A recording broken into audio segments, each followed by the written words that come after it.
you know right and wrong. But think about that. That's someone else's version of right and wrong.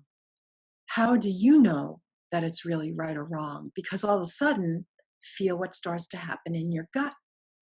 That feeling of right and wrong becomes society's version of right and wrong. And somehow that doesn't feel right. And it starts to make us feel guilty. For what? For breathing, for having a unique way of showing up in the world that was actually just being at one with our divine self, relaxed, and just letting everybody else be who they are. And instead, we get all kinds of engaged, and it looks like sometimes we're being activists, and it looks sometimes like we're being pacifists if we don't have a strong opinion about something.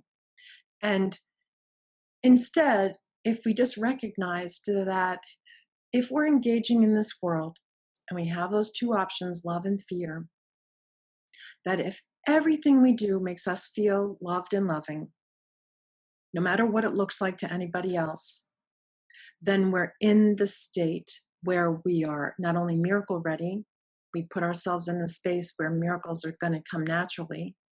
Because if we keep on loving, even what other people deem as unlovable, then the story evolves. It never stops. There's not an end to the story.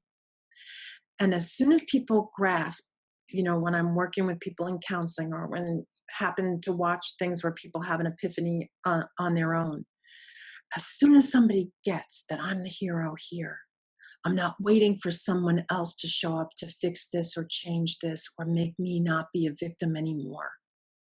As soon as that light comes on, that now it's for you to love, and for you to love impeccably, to not leave love's arms, to not leave the divine ever, for the sake of having a dream become more real.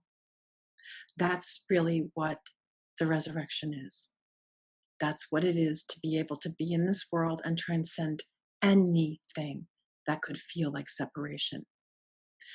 The truth is that, we came here specifically for that, to evolve to that kind of mastery, to evolve to that kind of way of being, that everything here on earth becomes just the playground for us to experience our mastery.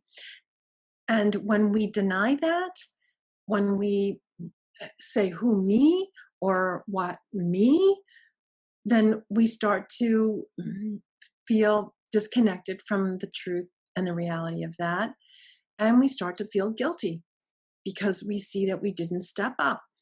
Remember, stepping up into the ego is to work hard at something. Stepping up in the world of the divine is to relax, let go of the shackles, unchain ourselves, and to relax and let the divine take over.